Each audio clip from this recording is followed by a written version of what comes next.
Hello, everyone. Welcome back to the Weekly Win. My name is Ken. I'm here with my co host, Tim. Yep, and today we're going to be talking about the war on drugs. One of our favorite topics, right, Ken? Oh, yes. I always like talking about it. I always Okay, ruffle some feathers. accurate. So, what are your thoughts? Just give me some thoughts on it. Like, what do you think about the war on drugs? Man, I think the war on drugs is such bullshit. Can I say that? I just did it. All right. In all honesty, I think it's ridiculous. Like, come on, guys. We've been fighting this for how long now? What, 3, 4 decades, something like that. At some point, we just got to give it a rest. Legalize I guess the good drugs in air quotes and keep the bad ones illegal. I don't know. You'd have to work it out, but you got to give up at some point, man. You're gonna lose. All right, that's fair. Well, we both went through DARE or similar things back in school. What are your What are your thoughts on? Because DARE's just, hey, don't do drugs, okay? Drugs are bad, okay? What are your thoughts on Dare and ways to possibly fix it or make it relevant? I guess. When I went through it, basically it was just, oh yeah, these drugs are bad because they make you feel weird, and like that's not really how drugs work at all. Yeah, some of them do make you feel weird, but it's not all of them. And that's such a poor assessment of just even the drugs that do make you feel weird. Like, yeah, we should definitely rethink the way we do dare and actually like try and teach kids what drugs are and what they do. That'd be a pretty good idea. Yeah. And with the war on drugs being brought to an end, that would make one out of every four people, give or take, based on 2004 stats from the Department of or the Bureau of Statistics. That'd be one in four people would not be in jail. What are your thoughts on that? 25% of people? Are you people hearing this? From 2004. Give or take. 25% of people. Like, come on. Seriously? I Oh my mean, goodness. the burden on the taxpayer would be much lower because they wouldn't have to worry about paying for 25, well, realistically about 20% of the prison population because there's still like the kingpins and drug runners that would be in there still. Yeah, that's a good point. But yeah, so Yeah, that's 20% drop in inmate population. yeah. And everybody that complains that we have overcrowded prisons, fantastic. We just got rid of a huge amount of prisoners who really shouldn't be there. Okay. Well, at How do you least in my opinion, and Yeah, probably my opinion alone. I don't disagree with you. What are your thoughts on the economic impacts? Cuz I know years and years ago we had talked about this. What are your thoughts on it?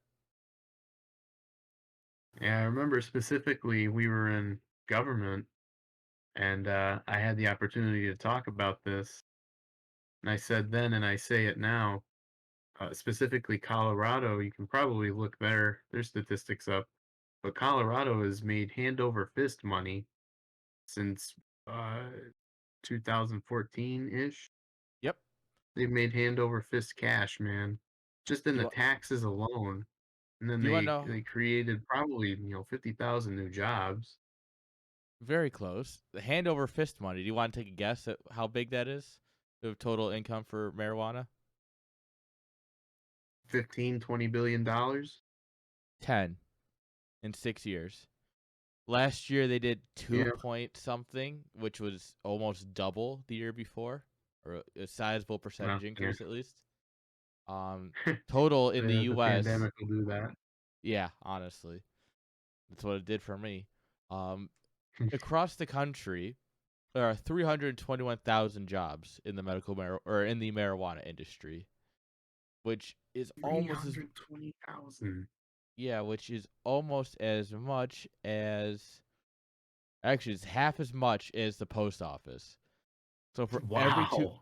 for every two people you see working at the post office, there's one marijuana worker. Wow, that's crazy. Yeah. So I thought that'd be some interesting facts. So how would Yeah. you go about the ending the war on drugs per se? Like what would you legalize? What wouldn't you? What are your thoughts on how it should all shape? Like if you're in charge of the policy, what are your thoughts? Personally, I would probably this will be easier if I categorize what's illegal first because I'll basically want to legalize everything else. But the Okay. things that I would want to keep illegal are like heroin, cocaine, various hard drugs like those, LSD. I might keep DMT legal because it is a component of ayahuasca, and that's a drug that's found in the Amazon. Very very interesting to read about, to hear people's experiences with it. So my Beyond question. Oh, beyond those hard drugs, though, I think everything else really honestly should be legal. Just teach people about it before they use it. so my question is, there's a little bit of question here based on your argument. Why would you allow DMT and ayahuasca, but ban LSD, which arguably has similar effects? Honestly, it's me making it illegal personally is probably due to my ignorance of what LSD actually is because I was once again taught that it's just, oh, you shouldn't take it because it makes you feel weird. And like I've read a little bit about it, but not a great deal, so I don't know too much. I probably owe my ignorance for that. Okay, that's fair. I just was curious if there was any reasoning. But no, this has been a good conversation. And you got anything else to add? Yeah, I just want to point out, for those of you out there who agree with us that the drug war is nonsense, naturally, drug related crime will go down if we stop recording drug related crime. Uh, so we can't use that as like a sort of defense for our argument. All right. That's just something that will happen. It's unavoidable. That's just But, how the system works. yeah, it sure is. But that also means that police offices? Yeah, police forces, Offices. whatever. You know what I'm talking about. Police forces will be able to use their resources better because they don't have to go after, Joe Schmo who's out smoking a joint on the street or whatever. They can go after somebody who's committing crimes that, are hurting people. Okay, that makes sense. Well, I think we're going to go ahead and wrap it up there. We've had a good conversation. We look forward to seeing you all next week with whatever topic we come up with next, and perhaps the launch of our actual first full length podcast episode. I hope you all have a great week.